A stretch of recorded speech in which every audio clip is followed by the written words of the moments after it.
बिस्मिल्लाहिर्रहमानिर्रहीम।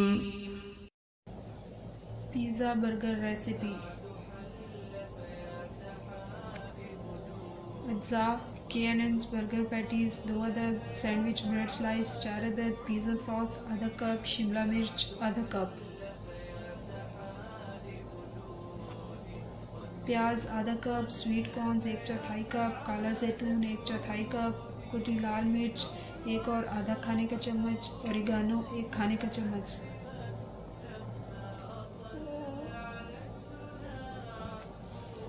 लहसुन पाउडर 1 खाने का चम्मच, चीटर चीज़ स्लाइस 3 अदद, बारीक कटी चीटर चीज़ आधा कप, बारीक कटी मोज़रेला चीज़ आधा कप।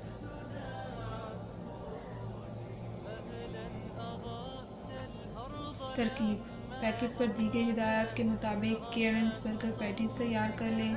सैंडविच ब्रेड को गोल काट कर उस पर अच्छी तरह पिज़्ज़ा सॉस लगाएं।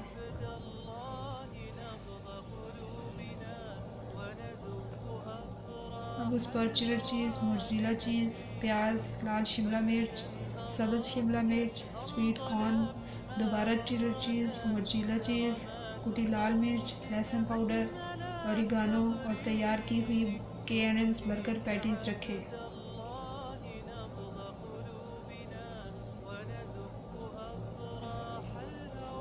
फिर एक और ब्रेड को गोल काट लें और उस पर भी चीटर चीज़, मोज़रेला चीज़, प्याज, लाल शिमला मिर्च, सब्ज़ शिमला मिर्च, स्वीट कॉर्न, दोबारा चीटर चीज़, मोज़रेला चीज़, कुटी लाल मिर्च, लहसुन पाउडर, ओरिगानो, काला जैतून, चीटर चीज़ और मोज़रेला चीज़ डालकर 180 डिग्री पर 5 से 8 मिनट के लिए बेक कर लें।